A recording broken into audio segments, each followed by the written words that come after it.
Et pour commencer, regardons du côté des finances. Le budget 2016 de la ville de Bienne sera soumis au vote le 15 novembre prochain. Au choix, deux variantes. D'un côté, une augmentation d'un dixième des impôts à 1,63%, avec pour conséquence un déficit de 3 millions. De l'autre, une augmentation plus drastique à 1,68%, qui vise non seulement à couvrir tout déficit, mais encore à dégager un petit bénéfice. Martin Burki a rencontré les représentants des différents partis de droite et de gauche. On s'y attendait. La section gauche du PS, des Verts et de Passerelle ont recommandé le refus du budget.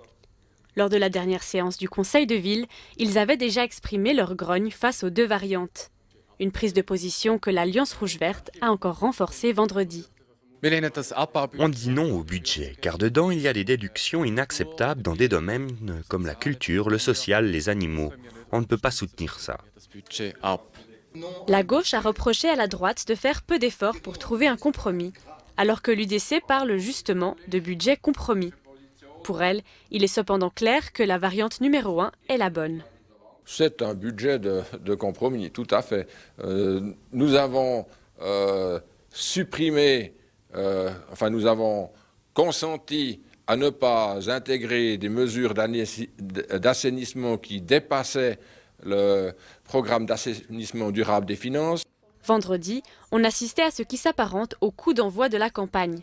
La droite comme la gauche ont donné leurs conférences de presse les unes après les autres, dans la même pièce, ce que l'UDC a relevé avec humour. Mais le sérieux est vite revenu, car l'enjeu est de taille. Expliquer l'intérêt d'une hausse des impôts aux électeurs UDC en 2 semaines à peine, une mesure qui est d'habitude refusée par la bourgeoisie. Nous avons des actions dans la rue, des actions de stand. Nous allons évidemment aussi faire ce qu'il y a à faire, car nous savons bien le faire sur le social media. Nous allons certainement aussi, quelques-uns d'entre nous vont écrire une lettre au lecteur ou l'autre.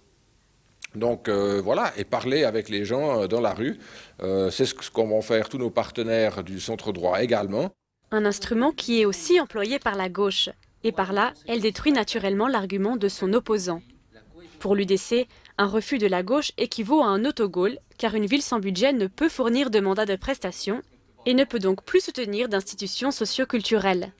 La gauche juge ces propos alarmistes et pense qu'en février déjà, il sera possible de voter pour un nouveau budget qui satisfera tout le monde. Il y aura des désagréments également pour le personnel, mais notre expérience nous montre que l'on peut survivre. Mais il s'agit d'une question fondamentale. Est-ce que l'on veut continuer à diminuer les prestations ou est-ce que l'on veut investir dans l'avenir? 2 mois d'incertitude sont à accepter. Cela continue donc, mais pas sans risque. Avec cette incertitude, l'électorat acceptera-t-il vraiment cette hausse des impôts? Tous les partis s'accordent au moins pour penser que ce sera le cas.